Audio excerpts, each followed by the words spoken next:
Hello, everyone, and welcome to Enter the Matrix Team Poland Edition, where we test out our new intro video and find out that my ADHD is worse than I thought it was. That was the longest 30 seconds of my life.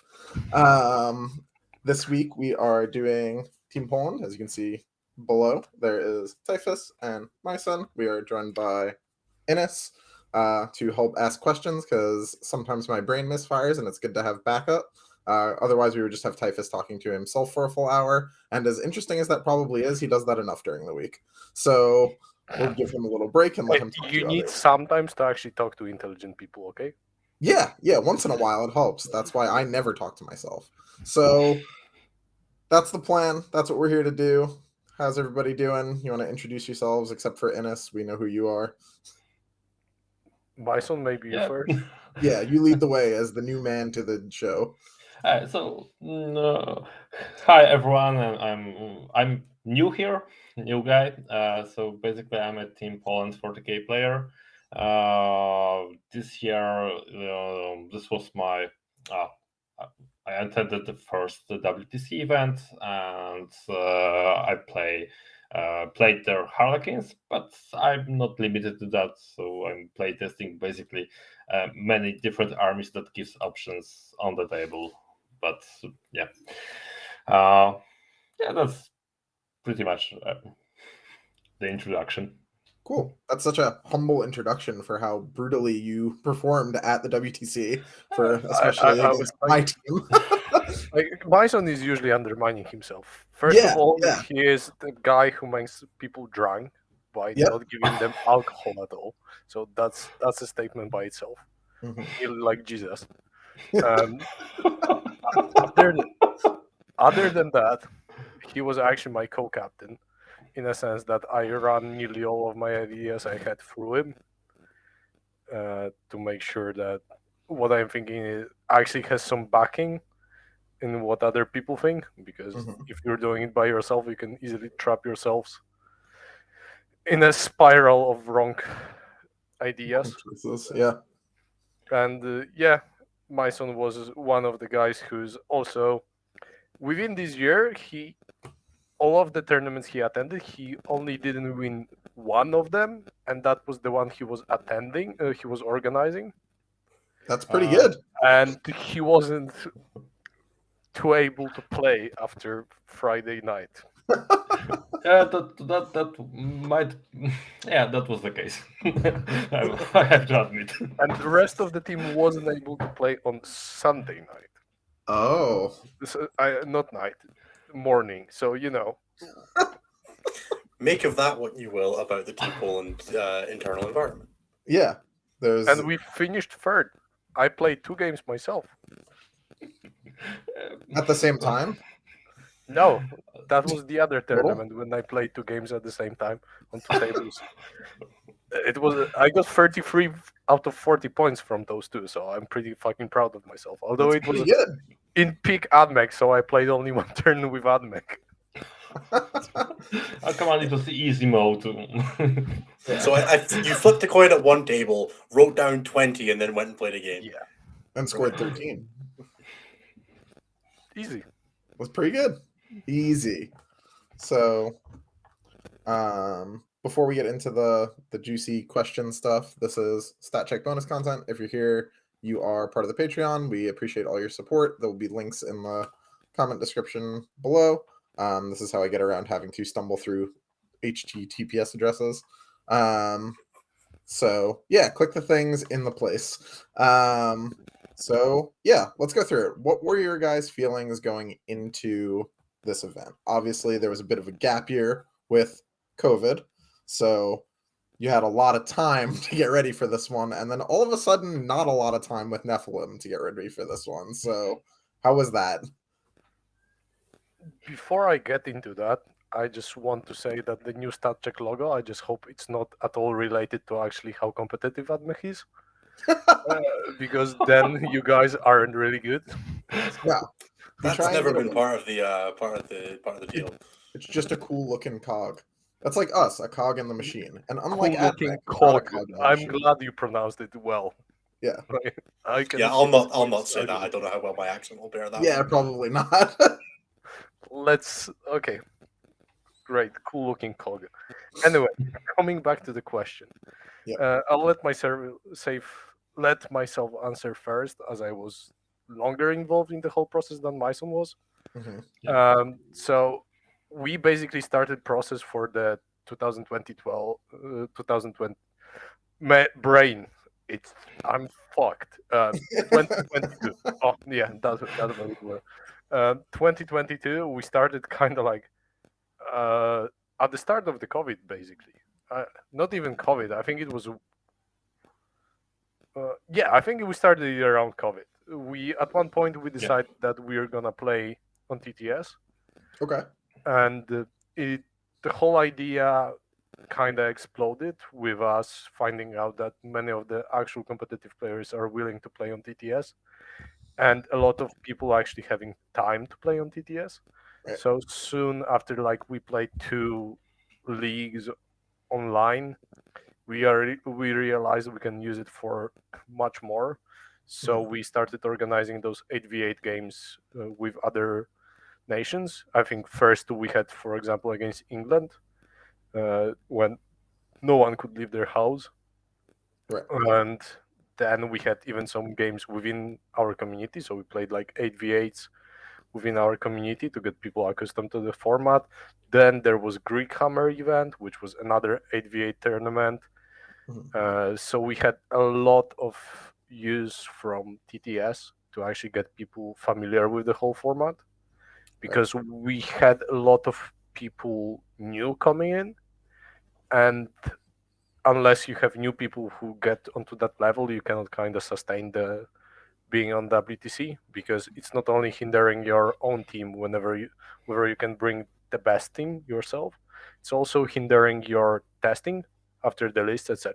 If you do not have wide enough pool of players to actually get viable preps, not like, yeah, I always kill that 20-0, that's all you get from me playing that weekend. Like, it's good, man. 100%. You Then end up with blind spots, right? Like where you're like, you don't really know what that faction does.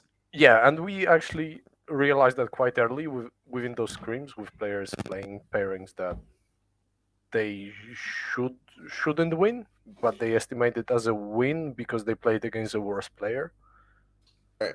100%. So we basically had an idea of bringing up the whole community, finding more players, and I think it worked great in a sense that what's the most important, our community was kind of split between major cities. So there was like a quarrel between Krakow and Warsaw. So basically, me and Pumba where we live. Which, to be fair, I after seeing all the problems we have with Warsaw, I fully understand people hating us. It's like fuck those guys. Yeah, we too hate Warsaw. So just everybody. Who doesn't hate the capital city of their country? In all fairness, if they don't live there. Every second, like every other flame on our forums or Discord is caused by someone from Warsaw. Like, always starting shit. I mean, it's in the name, right? Yeah. Art of Warsaw, yes. Gotta start the war. Are they about as good? Oh. Yeah. What? Fuck me. This is gonna be a hard one, guys. I can already tell. You are speaking a lot slower than you were last week. Yeah. Yeah. So where were we? Maybe Majson, you take this one. Okay, so basically we started playing TTS. We gathered the community together. Because, for example, our city, our local community, so I'm from Poznan, it was kind of separated from Warsaw, from the main national team. But thanks to the TTS, we decided just to show up and present ourselves. So then in the end, 3 of our guys from our community, including me, managed to get to the final Team Poland team for WTC. So nice. it worked very good. as for us as a local community, and also for the Polish national community, because we got consolidated together over one single Discord channel. Then playing the same TTS scrims with usually 8v8 against other countries. Also, this was because I started the preparation process as not as a captain. I started this as a player, as a candidate for the team. And for me as a player, it was a great opportunity to get some experience, so real experience. So even if I didn't manage to go to WTC before, I was attending some international events, but only a small ones. This TTS experience got me this experience, playing experience that I needed to get to prepare myself. So it was because something great that happened there.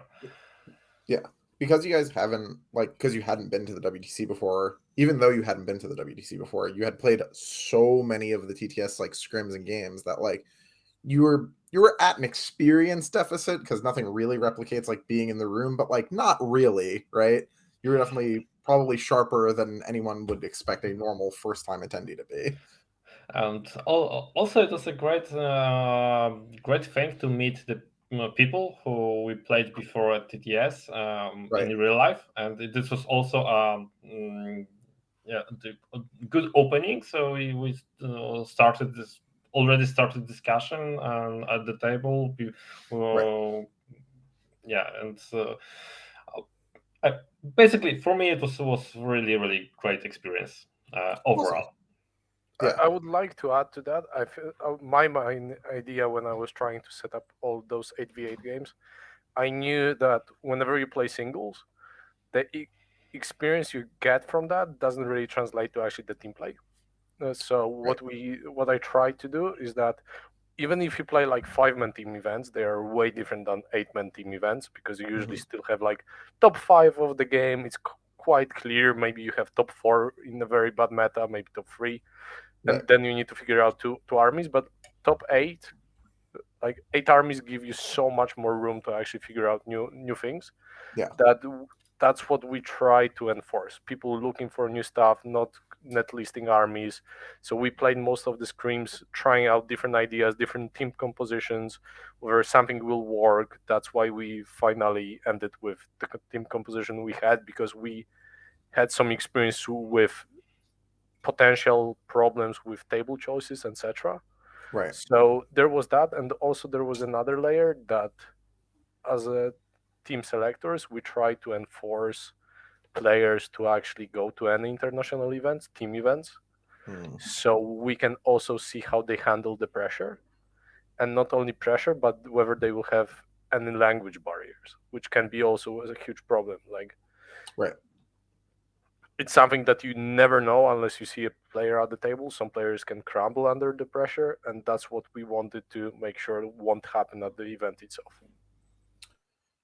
Yeah, because it's night and day being in the room, right? Versus just I'll just practice and kind of guess, and I think it'll be fine. And then you get to the to Belgium, and you're like, oh shit, it's real. This guy really struggles with speaking the game when he's under pressure. Right? That's probably not good for us.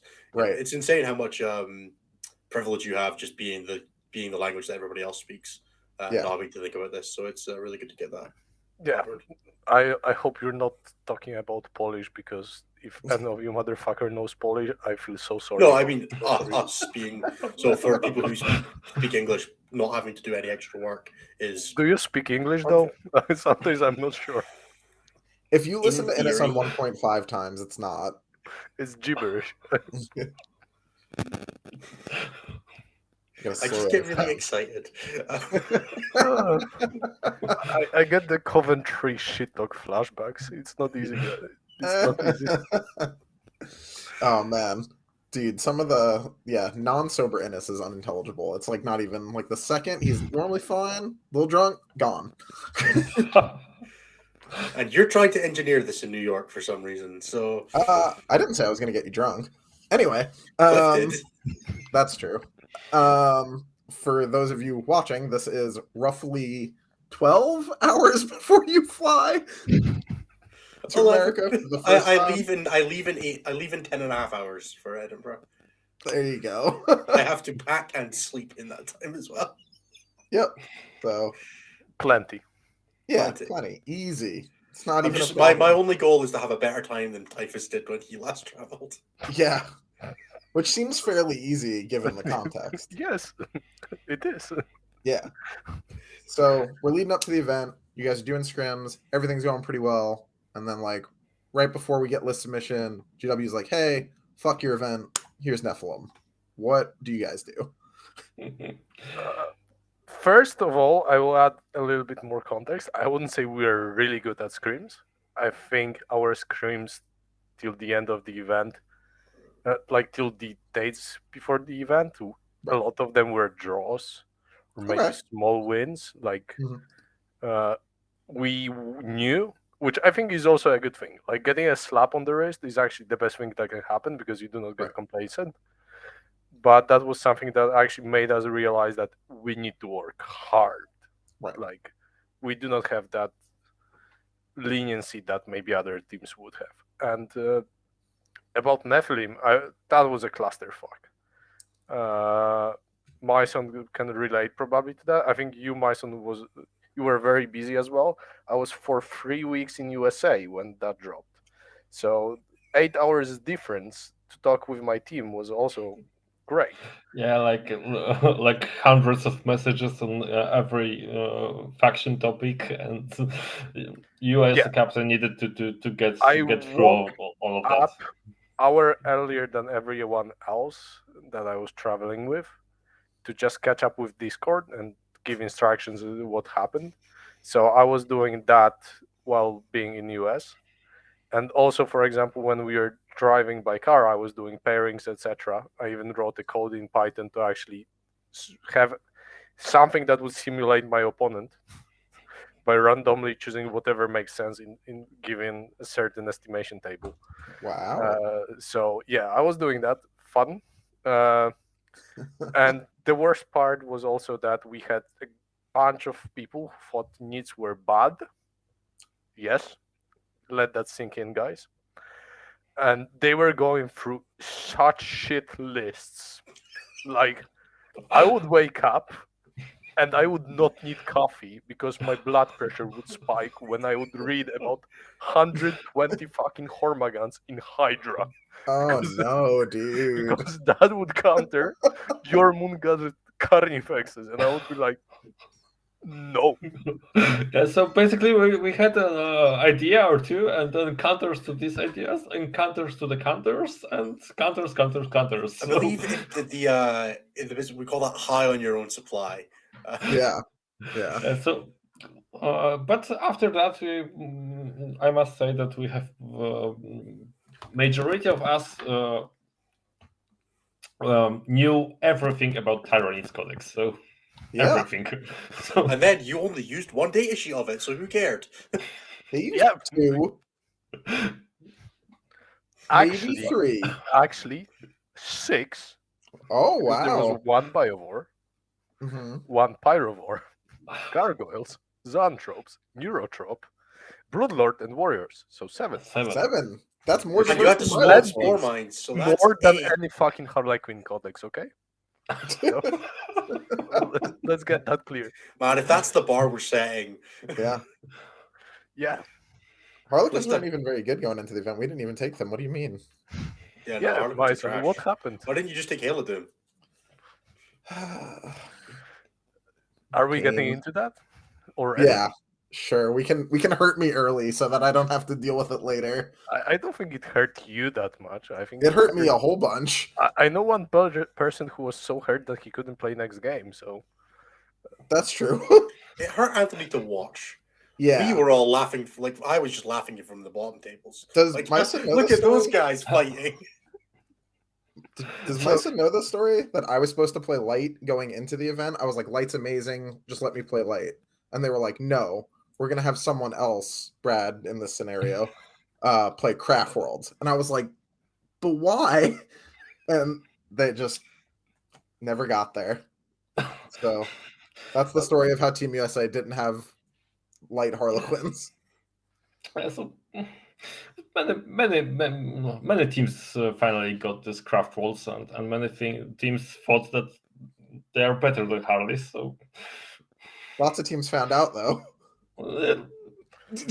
They're still up to date, trying to convince me that to challenge me that Craft Worlds can kill Harleys.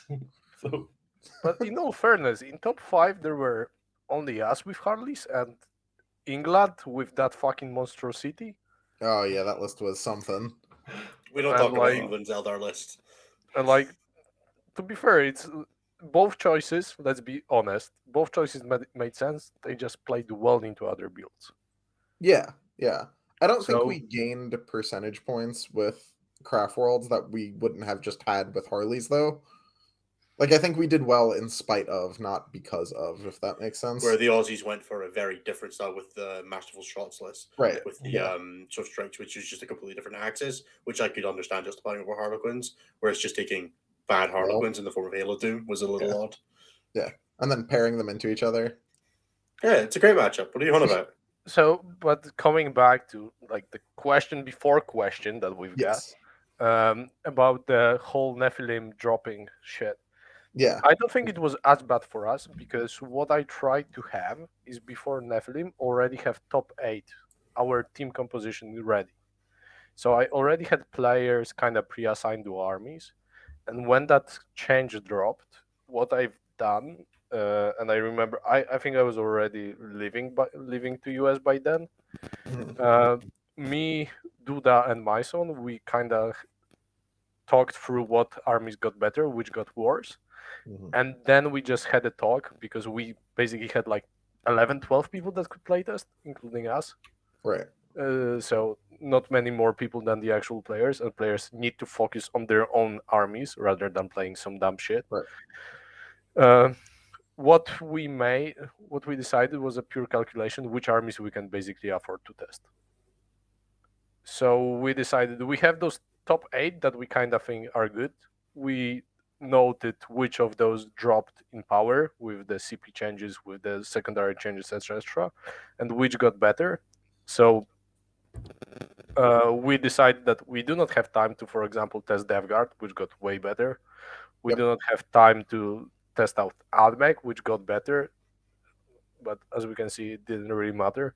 Yeah, not enough. So there were a few armies that we just couldn't afford to playtest. So I basically tried to give everyone a designated army as soon as possible. But the issue was that we had one player drop as well. I think around the CP changes. So we needed to find one player. So this also changed how we needed to build the whole team, because we needed to shuffle some armies, find who can play what. Thankfully, Necrons got buffed, so our hardcore Necron player who played nothing else could play it. He's a fucking legend. When there was one last TTS game when he was playing Nassim, and Nassim asked him, what does Trazyn do? And Gito answered by telling him the floor of Trazyn. Perfect. He's that guy. Yeah, he's the infinite, bro. He collects stuff. And he hates Orican. And he told him that Trazyn also hates Orican. Send him a link to the audiobook and be like, buy this, you'll understand. So he is that guy. So I was really happy that Necrons got buffed. So I don't think that guy had better sex than that night. Nothing will beat this. So yeah. Gito really likes Necrons. Yes, he really apparently does. You can ask him. Call him Silent King. I don't think I want to. Just ask about this something. Just imagine some rarest data sheet that you can use. Ask him. He knows everything. To give you a perspective, Gito would go on rambling about anything that happened during his game in a way that we couldn't hear it. So we told our coach, Danny, who doesn't really speak Polish, that he needs to learn one sentence, which is zamknij mordę, Gito, which means shut the fuck up, Gito, but in Polish. And and whenever Gito was going off, we just shouted, Danny, say the words. Yeah. And Danny would just shout it, and instantly it was done. Wow. No, And actually, it was the only solution to. It's the only way to fix that. Well, the other way to fix that is hope necrons are bad next year. Oh no, it's not a fix. Yeah. no, mate, it's not. It's But a fix for you, not a fix for the community, but a fix for you guys specifically, maybe. Yeah, but coming back to the topic, because fuck me, this is gonna be great. At least getting from those first 20 minutes, we are great on staying on topic. Yeah, we'll get What there. topic? Yeah. Plenty topics. That's the Yeah, that's the many thing. topics. Quantity, not quality. Cool. That's what I say. Yeah. So we are limited by that, and coming back with Nephilim, we kinda had like 5 armies pretty sure about, or at least we knew we do not want to change the armies those players are playing. So we had 3 players that were kinda on the fence. What armies they will bring? We weren't sure about Imperial Knights, Knights, Sisters, and Blood Angels. Okay. So we run some like mental tests whether how those armies would perform, where they could counter, how we can use them in the pairing process, and we came to a solution. And it was all dictated by how I actually envision building a team, and that is I try to figure out what would be the meta, or like 10, 11 armies in the meta, hmm and have within a team 2 or 3 counters to every army. And by doing that, it requires a lot of testing. That's why when I was doing a lot of test pairings, I would probably drop into the Discord and tell the guys, I don't know about this pairing. Can you guys give me the results? And Gito was a fucking maniac that I would find him playing. Next day, I would go to Vegas, go back to our hotel room at like, wake up at like, what would be 4 a.m. Polish time, go to sleep around 4 a.m. Polish time, something like that. And he would be playing a test against that pairing. So, yeah, he was nuts. But basically, like, I would give team what I need to know to actually find the most educated solution how to build a team. Right. And guys would come back with an answer, and then I would figure out whether I need to change something within an army, whether we need something in the team, etc., etc. That's why we, for example, took 36 warriors to counter Harleys directly, to counter Knights directly, to counter Chaos Knights, to have one army that just shits on those armies. And that's why we took Knights, and we took the noble combatants because we found them to be more reliable to actually taking away primary points, and it was supposed to be a cog block. And we took Sisters as another cog block because I remember Art of War showing that Sisters are S tier, and our whole team was like, I want the same crack that they are smoking. Well, it's easy. Just play on GW boards. Yeah, probably. Are they that good though? GW boards? On boards where you just like can't see them at all, they're a lot better, right? Yeah, but what I was so yeah, we went through a lot of back and forth decision making, and when sometimes I wasn't sure because what I needed to also account for was whether a certain player can play that army, because I needed to account whether they can play a defensive army. Will they not have mental problems with actually being supposed to lose and getting eaten every round? That's something that not everyone is able to. Like, I spoke with Majson. Majson needs a hitter army. He's the guy who will score points. He doesn't like playing that game that you know you're losing 5-15. Like yeah, that's not for everyone. And that's something that I needed to account for. So there were a lot of those things that went through my mind, and I think we've done pretty well in that sense.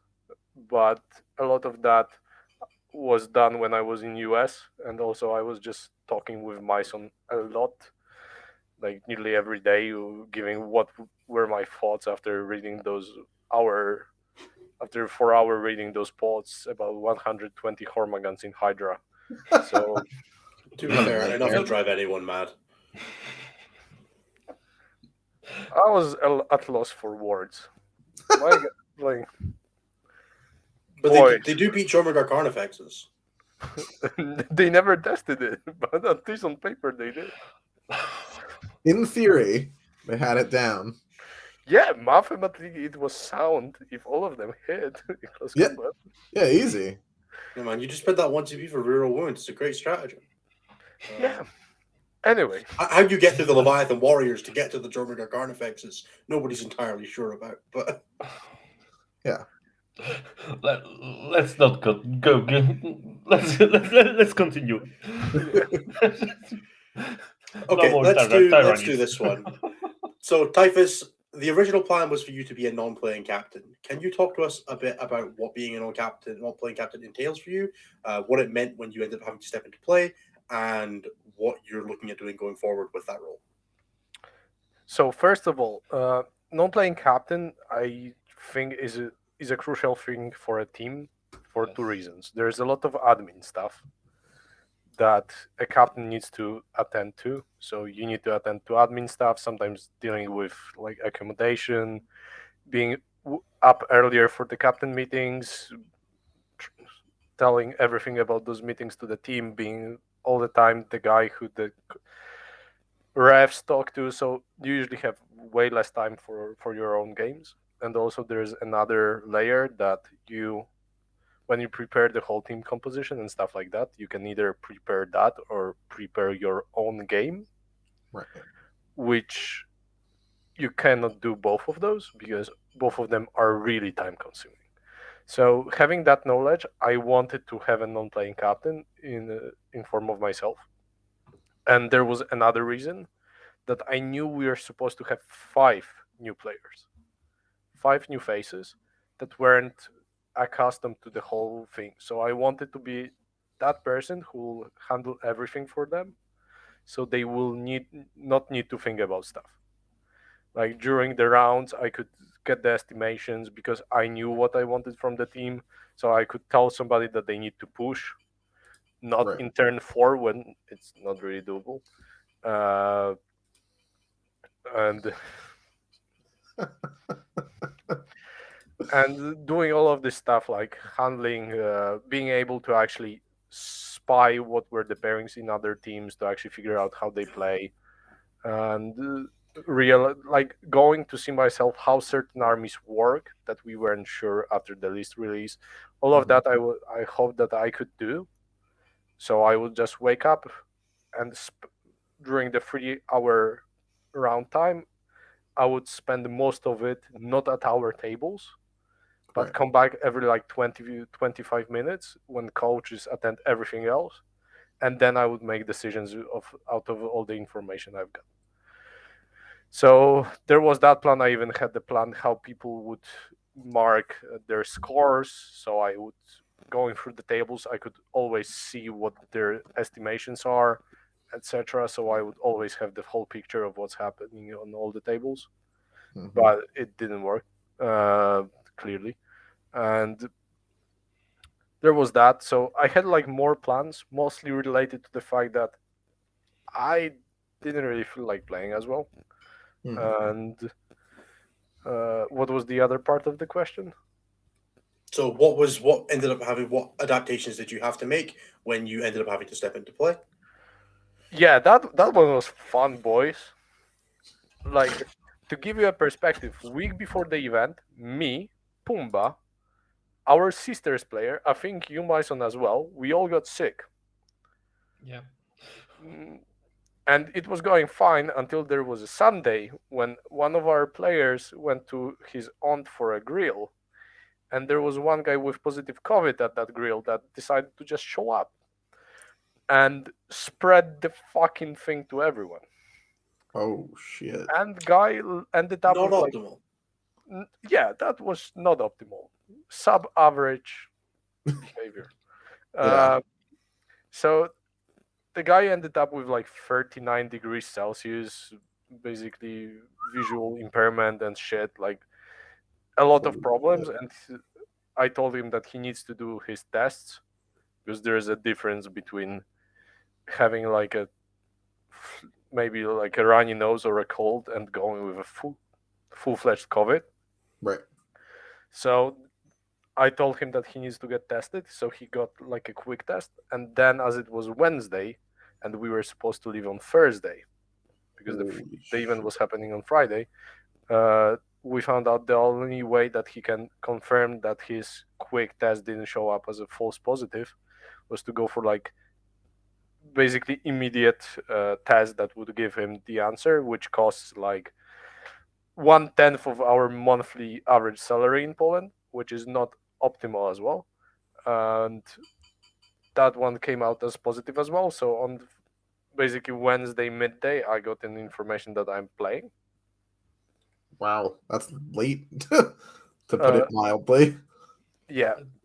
So for me, the change was that I told the player to write down everything he knows that came up during the pairings against every top team that's gonna be there in our estimation tables, which were in Google Docs, to write down any comments he has about every specific pairing, including secondaries, what is really crucial in a given pairing, etc., etc. So to have a briefing before each game, to not actually have to attend to that much, just go to the table, have kind of an idea. I disagreed with him on few points at times, but like I at least had a starting point that I Right. didn't need to go through all of it. And guy would literally write down me like 5 pages A4 in Word of all the tricks that he found. And because I haven't played Dark Elder for like 7 months before the event, so I was Right. a little bit out of practice. Mhm. But it wasn't as bad because I played it, so I knew kind of how it worked. But I needed just to refresh my memory. Right. You weren't But just lost. yeah, and but I was also kind of sick. Like I was in recovery at that point, but I was like feeling really weak, like 35.5 degrees Celsius. But when I came to Belgium, actually, I felt way better, and I was feeling fine from first day on. So maybe it was just stress accumulated and stuff. I But mean, yeah, it would have been right with all the prep that you guys were doing leading up to the event. That's loads of work. yeah. So, boy, when we counted the hours, I was basically working another job. Yeah. Yeah, That's what it feels like. I also counted that, and it was like having another 8 hours after 8 hours at work. So Majson, from what I recall, you actually took days off to prepare your yeah, setups, uh, deployments on TTS. I took like a week off before the event to just test the TTS setup and deployments on different pairings. Uh, Yeah. because I spent a lot of time after Netherlands to prepare the team. So then I needed I already knew that I will need some time for my private preparation, and I already scheduled in my work 5 days off before the event to prepare myself. So yeah, it was Yeah. like a lot of work. And also, I'm going back to the question about the captain. I really think that the non-playing captain is something that's very useful, and we needed that. Uh, my experience with the team tournaments when I tried to be both a player and a captain was like I couldn't do both things at the same level. I was playing like shit when I was thinking about pairings. I didn't have time to just prepare myself mentally. after finishing the pairings, I was already in a rush to prepare the game, and I was already behind the schedule at the table, so it was very, very hard. So basically, this also we had this discussion with Typhus about the non-playing captain a couple of months before the actual event. That we really need that role. Yeah, unfortunately, there was this case with COVID, and our colleague who couldn't attend, but he did an amazing job helping Typhus with this preparation material. Yeah, so in the end, we managed to go to deal with the situation, I think, and yeah. I think what Patrick said, Majson said, is that the reinforces what was very important for me. Like straight off the pairings, I was the last guy to leave the table, Right.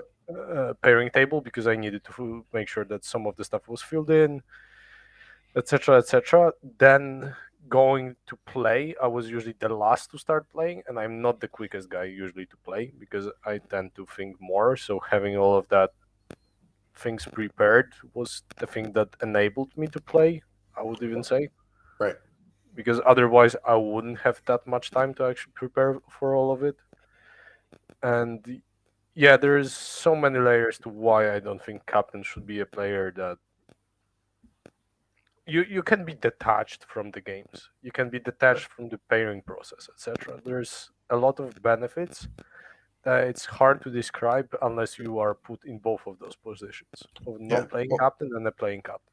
Removes biases, right? Where you're not like pairing and you're like, well, is that better for me? And then I was playing Dark Elder. Nothing was better for me. I was fucked anyway. So. Nothing. Yeah. Yeah. I came to PS with the idea that I might get less than 60 out of 140, but fortunately my opponents helped. Yeah. So I got 69. The real That's pretty achievement. good. Yeah, the best. Yeah. Nothing more I could have asked for, except maybe winning with fucking Aussies, but well.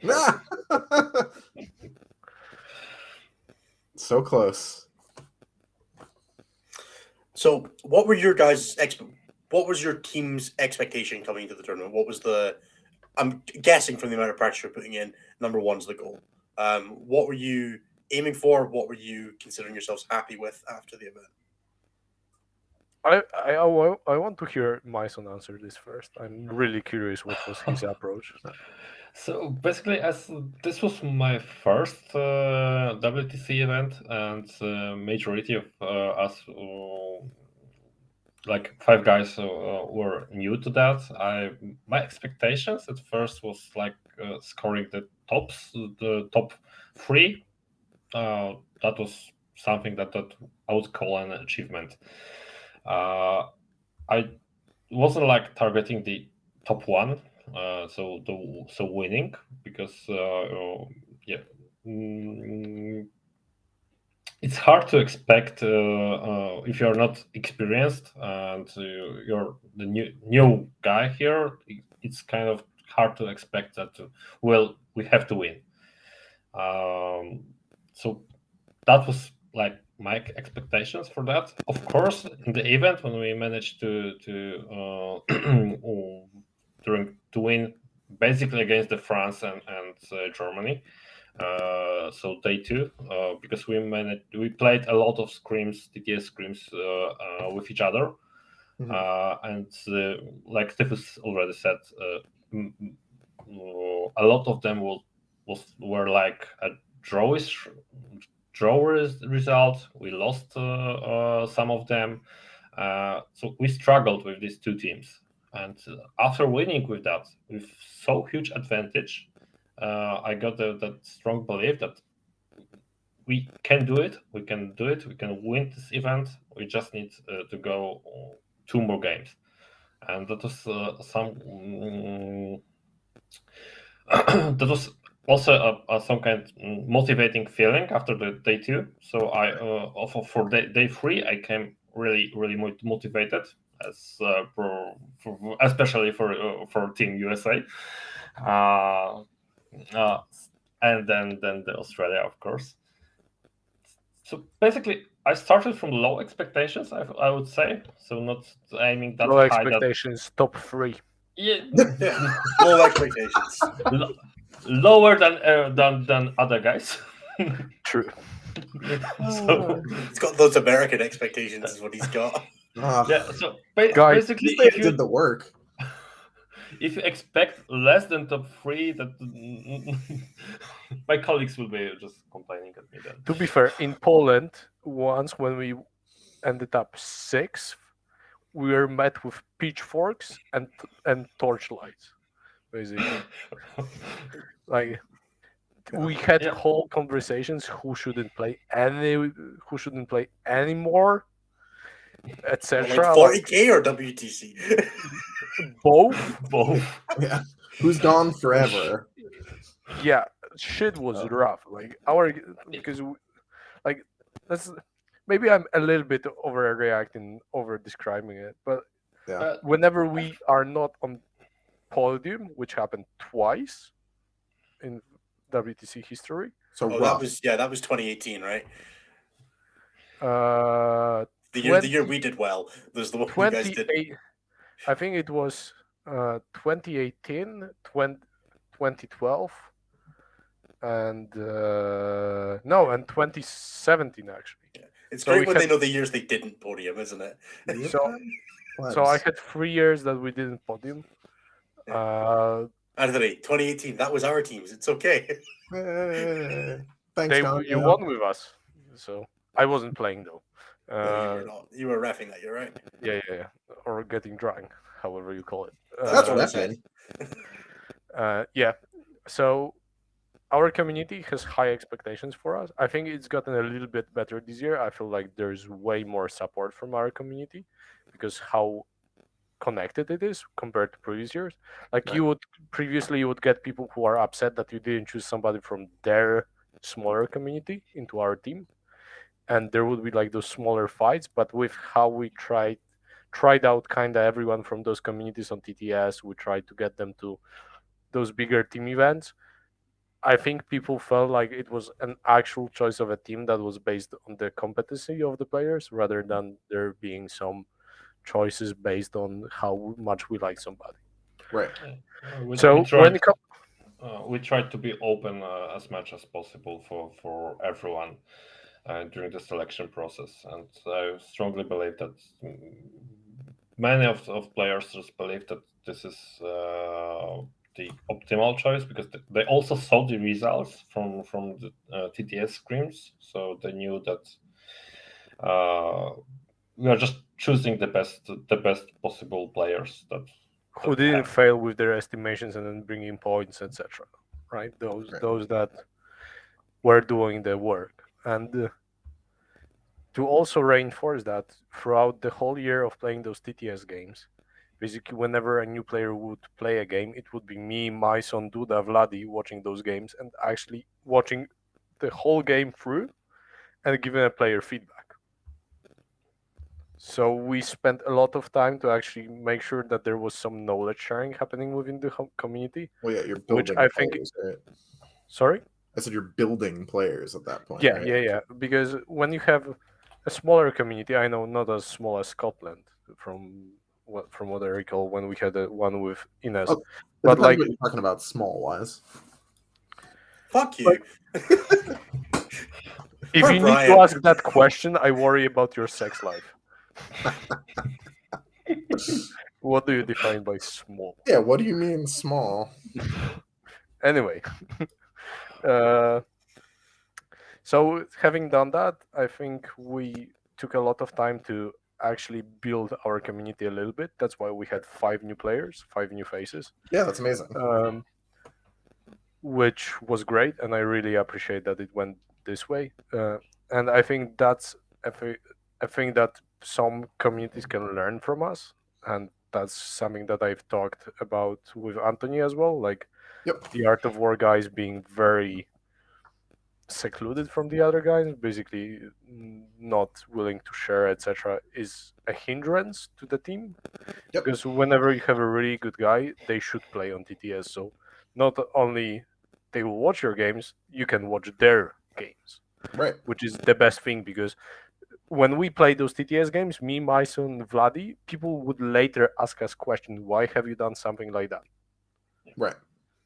And we could go through all of it. We also enforce players to give us reports after each game, but not in a way that what happened every turn, but like what were your expectations, what were your assumptions, what happened that wasn't correct, like compliant with your assumptions, and what you would have done differently to actually make sure that either your estimation was completely off, or maybe you could have still played it in a way that would have brought your estimation, but you just sucked dick that day, which is Yeah. fine. Did you throw? Like, were you just wrong?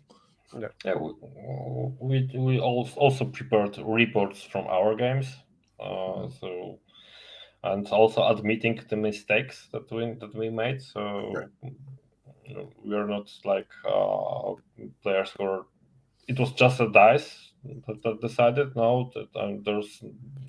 I usually don't use the arguments that dice decided about the outcome of the game.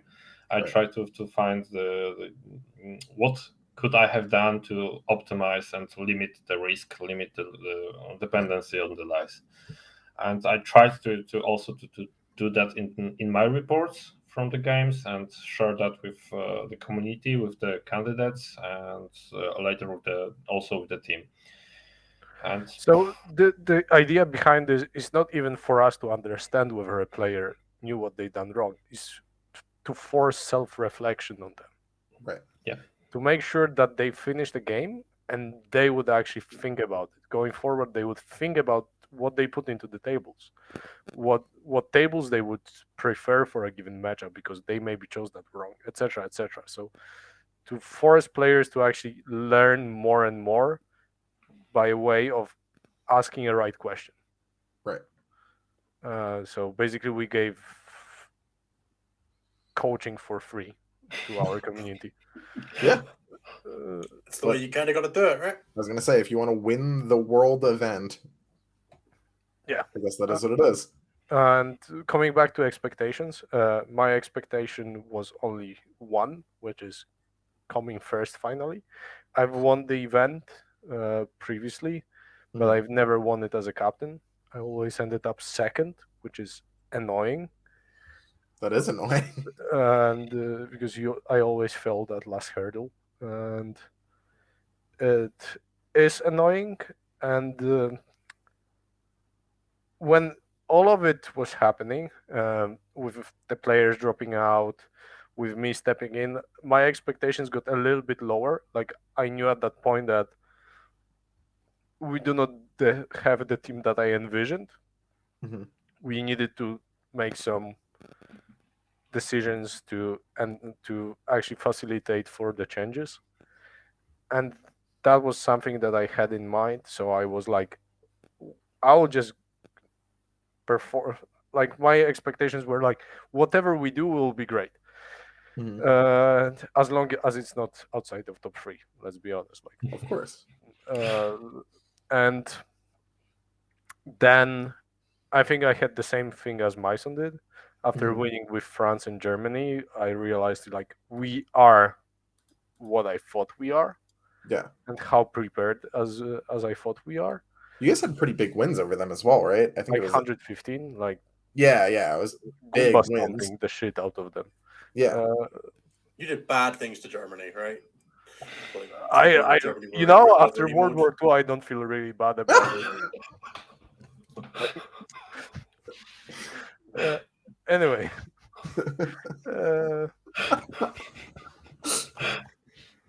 yeah, Fair enough.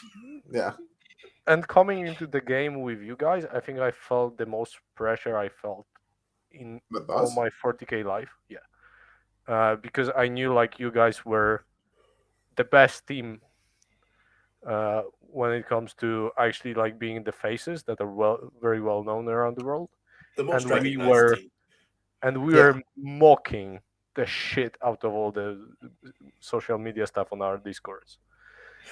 And like real, we basically every time there was a new tier list uploaded, we would just create a separate channel to just. Dude, that's what this is now. Yeah, I know, and I love it. That's why I am here. So what you're saying is you created your own immense pressure by relentlessly shit talking and needing to back Yes. it up. Exactly. And there's also that thing that when you know that certain players do not know you and they feel like you are not that good because they do not know you, you want to show them wrong. Dude, we would have gotten fucking annihilated by you guys if I didn't talk to him and know like what was up in a general sense beforehand. Cause like he explained to me, and then I went and did a bunch of research, and I was like, oh, we're just gonna find out if we don't. And then I went back through like our team's matrix and had like edit, like, or not edit myself, but like explain perhaps who some of the players were to other people. It was a real experience. You guys all play with nicknames, man. It's so hard to keep track. I don't think like Mate, anybody. you want to easier- keep Does track anybody of know my who Scar's surname? real name is? My surname, man? Like, There's no world where you keep track of his surname. No, I know that, but it doesn't help. I feel like it was way easier. I don't know. Maybe that's just me. Well, no, because it's like you hear them, and then you look at them on PCB, and you're like, person name. Cool. I have no idea who that is, and it's Scar. but and you're we like, great, do man, not cool. exist on BCP. That was our first event on BCP the whole year.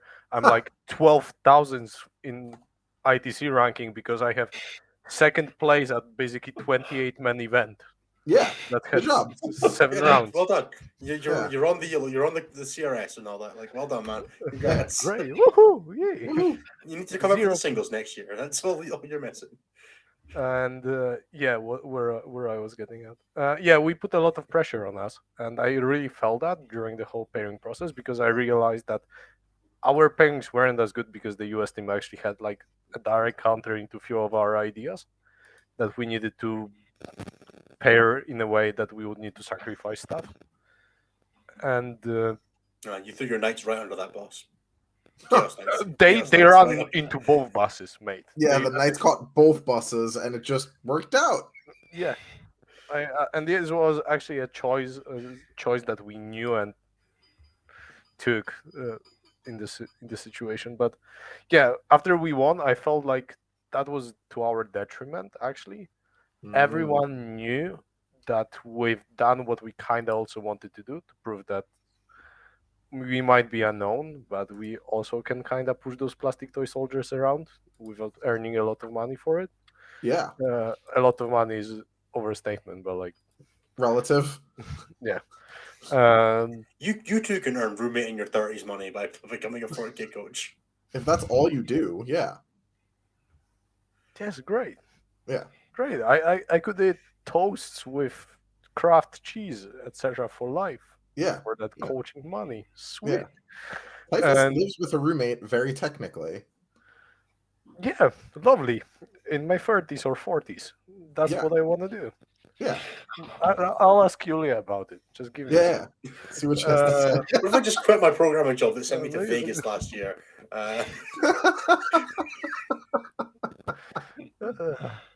All right. What's the goal for next year? What's the development plan? Are you like a development year again? Bring up more new players, or are you straight on number one? Okay, so Typhus just resigned from being a selector.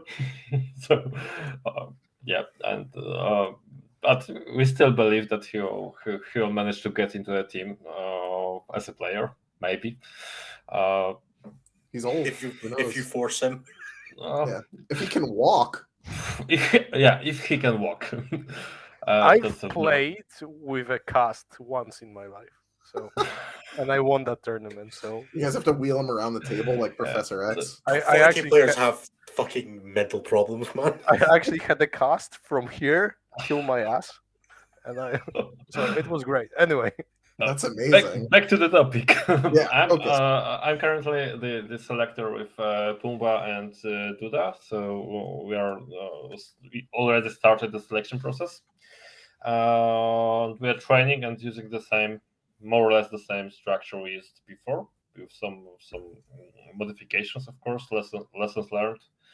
And I believe that our expectations, at least my expectations, are to fight for the first place. There's And beat no other Aussies. options. Beat Aussies. Yeah. First of all, beat Aussies. Then beat USA, because that's pretty much the standard thing to hope for. Yeah. And then win, of course, winning the event. I mean, if you can do those two and then not win the event, I'd be impressed. Mate, we can lose to like Morocco. Like That's true. You did You try draw with Belgium Belgium again. or like Belgium, Actually- Belgium United, or any other mercenary team. Look, Yeah. man, those guys are really good at Data Scry salvage. What happened against Belgium? Because Oh, you boy. guys beat the shit out of several very large name countries and somehow drew the Belgian mercenary team. So what happened there? Our Tau player choosing advanced table against Blood Angels. Smart, right? He's like real experienced, isn't he? We thought so. The gut punch. No, Well, he literally, after that game, he approached us and told us, I'm not choosing my table once again throughout the tournament. You guys do it for me. Assign me a table, assign me an army. I will play it well. Okay. Do not let me take any more decisions. And it All was right. Team Scotland worked approach, great. yeah. And then he would actually like come back to us and like, that was a great table choice, way better than I did. So that's all. We had like the whole pairing against Belgium planned around trapping their Blood Angels. And because Karek went as a defender, because we knew that he could play into Blood Angels when he was playing on the table of his choice. Mm-hmm. We not only we lost our Tau, which were a huge hitter in the whole system. Of course. We lost our Tau scoring highly. We lost also scoring high on Blood Angels. So it was like a twofold problem that just was caused by one wrong table choice. Right. And this gives you a perspective how well you need to be prepared, because you make that one small decision, one wrong estimation, and it goes to shit. Yeah, I mean, that could have thrown the whole event on its head for you guys, right? If that was like an L instead of a tie. Yeah.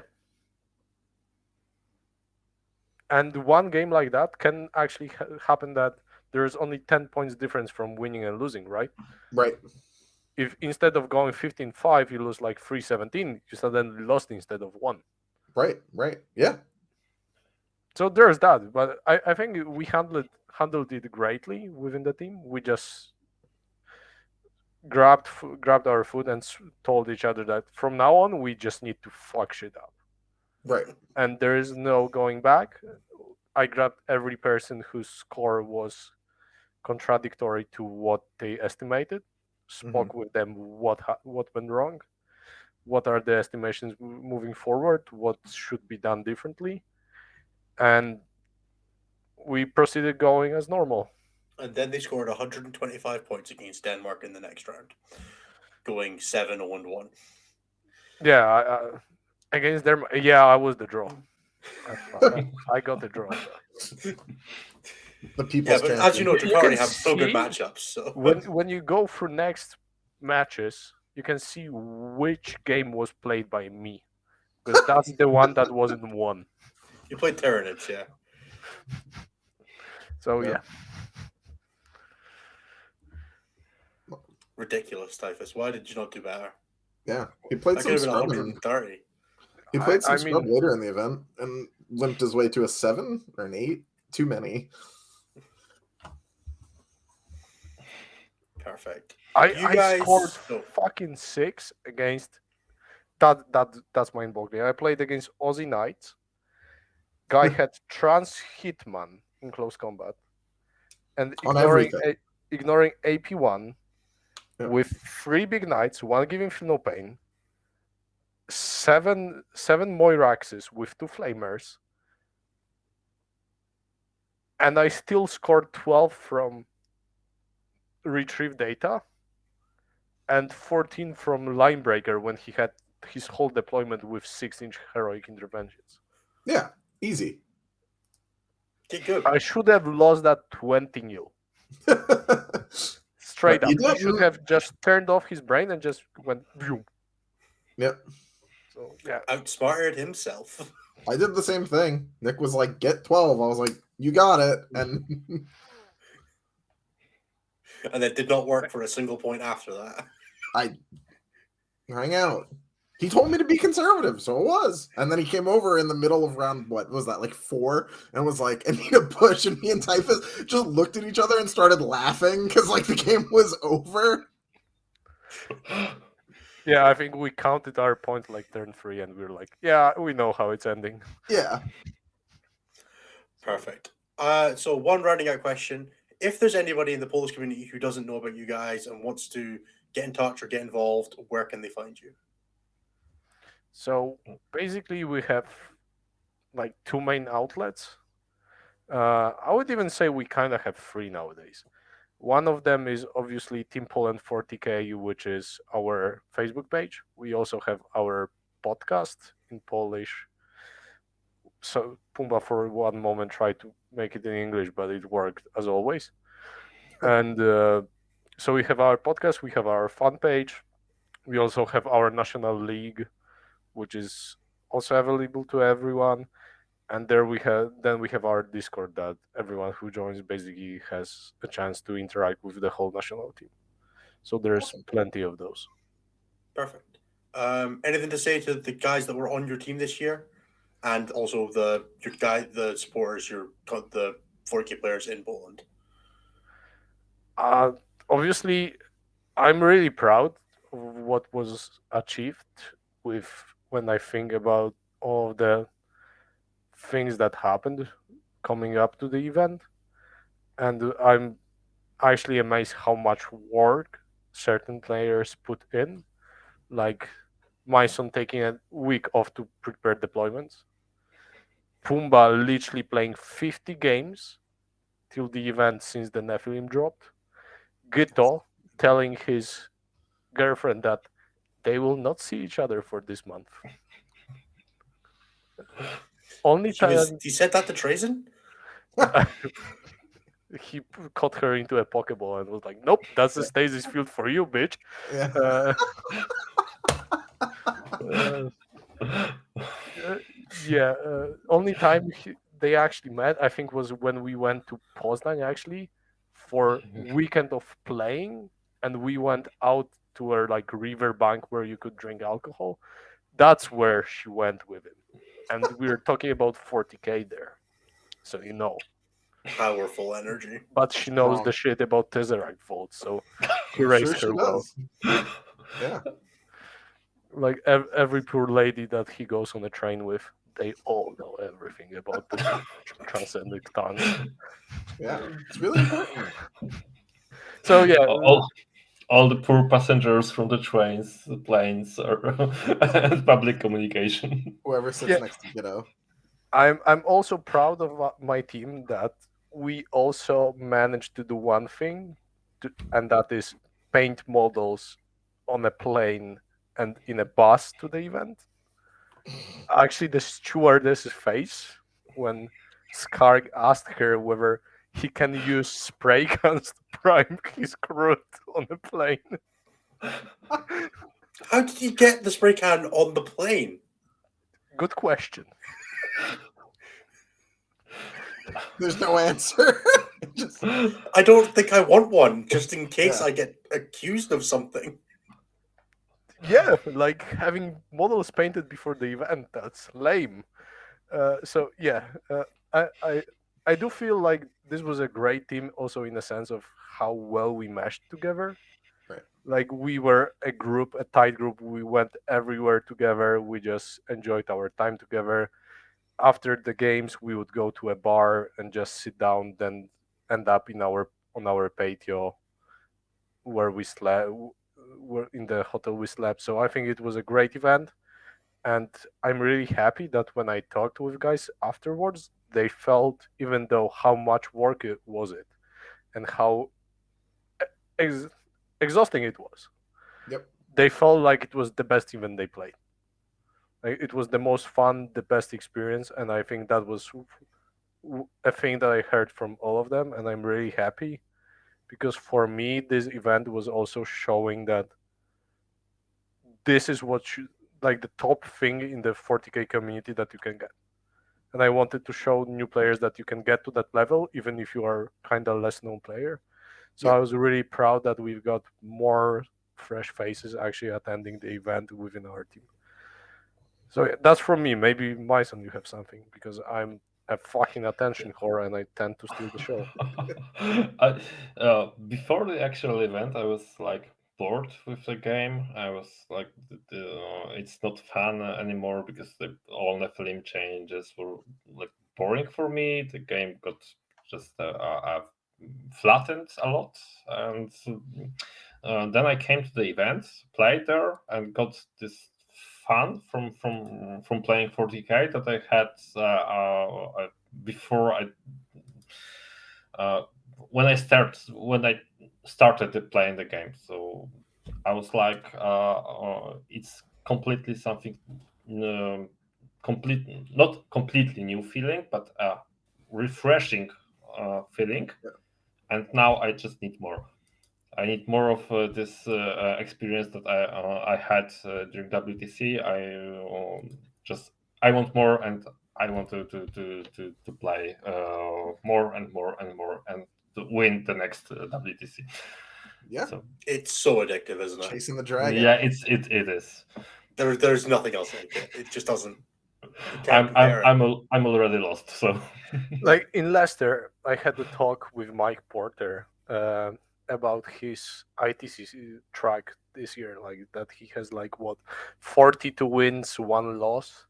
Yeah, And he's got like that's a 98.9% win rate or something. and Like that. he told Nonsense. me that he would swap all of those wins for that one game when he won against Kark, and that all of his games in UKTC do not fucking matter compared to that one game that he won that maybe gave them the victory. That he doesn't give a shit. That's nothing. There's nothing that will chase that same shot of endorphins and shit that you could get, except maybe winning in even more competitive way. Right. You know, when it goes to like the smallest differences, winning by 2 points, etc. Yeah. Yeah. Yeah, man, nothing's come close to the third place. It's all there is. There was a brief moment at WTC when I flipped the Tyranid game into the Germans where I thought we had it because like I had flipped my matchup. Jack won the coin flip and 20-0'd his Tower Mirror. It was like we got it, and that rush was huge. It was a brutal fall less than 20 minutes later, but that rush was so real that I'm doing like 5 times as much work this year to try to like put like I'm in like a leadership role with the team now to try to like based off conversations that I've had with you two mostly to try to get America like into fighting form so that we can have a reasonable chance at podiuming even though we're the only like paid players in the room. So much condensed emotion within you throughout the event that like after the award ceremony I basically broke down and cried for like next 15 minutes because all of the stress just left my body. Like it's done. I do not need to handle this. I can get shit faced. I kind of already was, so I was my way into that by that point. But yeah, it's a feeling that you wouldn't get. I think winning a solo tournament, at least for me, when I've played a lot of solo tournaments, because you feel like kind of detached. Yeah. Especially you feel like, yeah, I played that game well, but my opponent had no chance because I'm a fucking meta chaser. But it's just which, you at the end of the day, right? yeah. And when you actually get to win within the team, and you get to see the faces, the whole happiness, the us carrying Fred, who like lost by just enough with Ziegler, and we basically carried him because that meant we got second, not third. Like those are the memories you cherish. Yeah. Not winning some tournament in Leicester, right? Fuck Leicester. Not to devalue people winning tournaments in Leicester. Well done, Vic. But yeah. But like, it's not comparable. It's not the same. Yeah, trade it all for going first in that last game against Austria. Yeah, I mean, there's so many things that I would love to have changed in hindsight, but alas, much like that gif of Ultron getting punted into the sun by the Hulk, with the benefit of hindsight, we don't have that. We can only just be better next year. Mate, Yep. that's another thing that I will just add. When you are a captain and you realize you fucked something up, like we could have done last 4 pairings against Aussies better, it haunts you. It fucking haunts Admit you, nothing, man. deny everything. Nah, he's talked about this before. He talked about it on Contact I know, Loss, right? it fucking Yeah, hurts. It Yeah, sucks it's so much. something that haunted me that I literally had nightmares about it. Like, I would wake up screaming that they put Tyrannis as defender, and I'm not shitting you. My girlfriend was laughing about it. One year our captain put the wrong card down and lost us That around. also happened once. It's like, not this with year me. that happened? no, not, 1 year, not not year. this year. Not Oh, this year, but I was it like, happened. No, 2019. Yeah. So 2018, actually, it was the year. It ended up going really well because it was my pairing, and I ended up beating fucking Yannari with like eight dead index Chaos Knights that I never should have won and drew the round. But it was like straight up would have lost us the round if it had not gone insanely well. easy. So, I know, right? Just be lucky. So I think there is so much more pressure, and I think it kind of depends on the country as well. I think if you are a country that's gunning for the first place, you feel the breath of all of your whole community, and that you are not only playing for yourself. And it's additional pressure that I don't feel I felt as much when 40K wasn't as popular and as media viable and actually seen throughout all the podcasts and shit, because all the content is just popping up right now. Yeah, People care a lot more about WTC this time. Yeah, and that's something that also changed my perception of it, because previously if somebody won, only the people kind of who were there, or like a small group of other people who were involved, would have known. Now you would see everyone from Team Australia after the win popping up on all the podcasts and just triggering my PTSD. But it's a thing. Like, you actually get some also media visibility for doing well, right? Well, you've been around long enough to know when it wasn't. Do you think it's a good direction? Are you hoping it goes further? I really do. I really hope, because I think this is way better than any single type competition that GW could provide. Even though they've done all those finals formats, which I think are a good step forward. Maybe not with the whole clown fiesta of actually lists that they submitted. Right. But I think that's a better way to actually show the game, because that's the way that shows the game in a purer form, where power creep and having an army of the week not skewing your whole perception and experience how the weekend went. Yeah, Teams fixes what is ostensibly 40K's largest competitive issue. Yeah. Right? Besides like round time and stuff like that, which is the skewed factor of different armies being good at different times. Yeah. Perfect. Cool. All right. I think that's us. Thank you everyone for checking in, checking out. Thank you guys for being on. And we are gonna get out of here. Let's hit the button and do the thing.